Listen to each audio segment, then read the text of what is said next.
এই সচিবালয়ের ভিতরে একটা কুকুর পাওয়া গেছে। দেশের সর্বস্থান সচিবালয় 7 তলার ভিতরে ভাই কুকুর গেল কই থেকে? কুকুরটা গেল কই থেকে? সেখানে যে সার্কিট হলো, আপনাদের সিকিউরিটি গার্ডটা কি বাল ফালাইছে ভাই? আপনাদের সিকিউরিটি গার্ডটা কই? পুলিশ কই?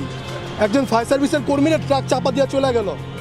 একটা রাস্তায় ফায়ার সার্ভিস দাঁড়ালে অন্য অন্য রাস্তাগুলো ব্লক করে দেওয়া হয় যেন সেখানে মানুষজন এবং কোনো আদার পাবলিক না ঢুকতে পারে। সেই জায়গায় কিভাবে একটা ট্রাক ঢুকলো, ঢুকে একটা ফায়ার সার্ভিসের কর্মীকে চাপা দিয়ে গেল যেন কাজটা আরও রিল্যাক্সে হয়, আরও ভালোভাবে আগুন ধরে।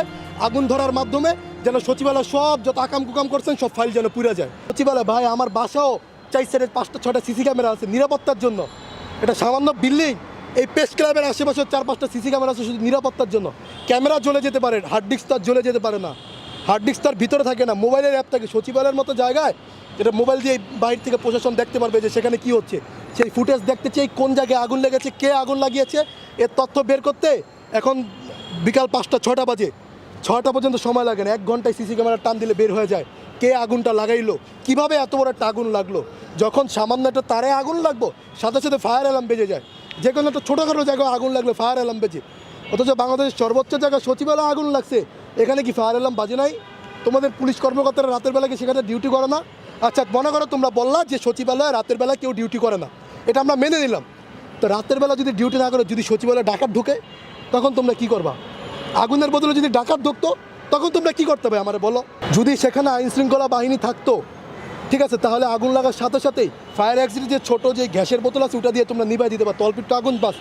তোমাদের এত বড় সচিবালয়, অথচ 3টা তালায় আগুন লাগলো, যে 3টা তালায় তোমরা 3 মন্ত্রী বসো, বর্তমান 3 ধান্দাবাজ একসাথে, 3 বন্ধু একসাথে ধান্দাবাজি করে বেড়াও, 3টা একসাথে বসো, একদম সিটি হলে 3টা একসাথে, 3টার আগুন লাগছে। এখন আসিফ মাহমুদ সজীব ভুঁইয়া ফেসবুকে পোস্ট করে যে আমরা আওয়ামী লীগের দুর্নীতির বিরুদ্ধে অনেকগুলো রিপোর্ট তৈরি করেছিলাম, তাদের টাকা পয়সা সেগুলো সব মনে জ্বলে পুড়ে গেছে, আমি ঢাকায় আসছি।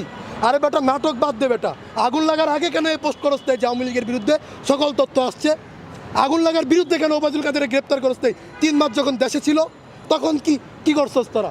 আগুন লাগার আগে কেন তোরা আওয়ামী লীগের পার্টি নেতাদের ধরে বড় বড় নেতাদের দেশ থেকে পালানোর ব্যবস্থা করে দিচ্ছিস?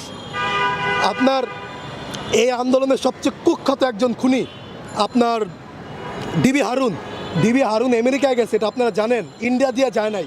গত 1.5 মাস আগের ঘটনা, ডিবি কার্যালয় থেকে শোনা কথা।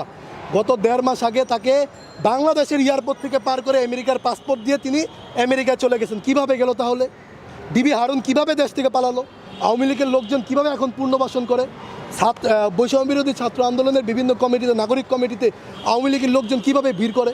আসিফ নাহিদ গতকালকে যে আপনার সচিবালয়ে আগুন লেগেছে, কোন কোন সেক্টরে আগুন লেগেছে জানেন? 7 নম্বর বিল্ডিংয়ে আগুন লেগেছে, সেটার হচ্ছে 7, 8, 9, 6 তলা হচ্ছে আসিফের কার্যালয়, 6 তলার একদম সোজা অপোজিটে হচ্ছে নাহিদের বসার রুম। এই জায়গাগুলোতে আগুন লাগলো। হ্যাঁ, এরা দেশের অনেক বিষয় তুলে ধরেছিল, এদের ফাইলগুলো পুড়ে গেছে, এই জন্য আমরা দুঃখ প্রকাশ করি যে না, দেশের সার্বভৌমত্বর জায়গা থেকে যদি কোনো আঘাত আছে আমরা একত্রে লড়াই করব। কিন্তু আপনারা দেখেন, বিএনপি পন্থী বা বিরোধী দলীয় যেসব সচিব, যেসব আমলারা আছে, তাদের কিন্তু তারা সাইড করে তারা একটা কিংস পার্টি নামে একটা পার্টি তৈরি করছে। এই পার্টির মাধ্যমে এরা আওয়ামী লীগকে পুনর্বাসন করার চেষ্টা করছে এবং আওয়ামী লীগের থেকে টাকা টুকা খেয়ে এখন বিভিন্ন জায়গায় প্রোগ্রাম করছে।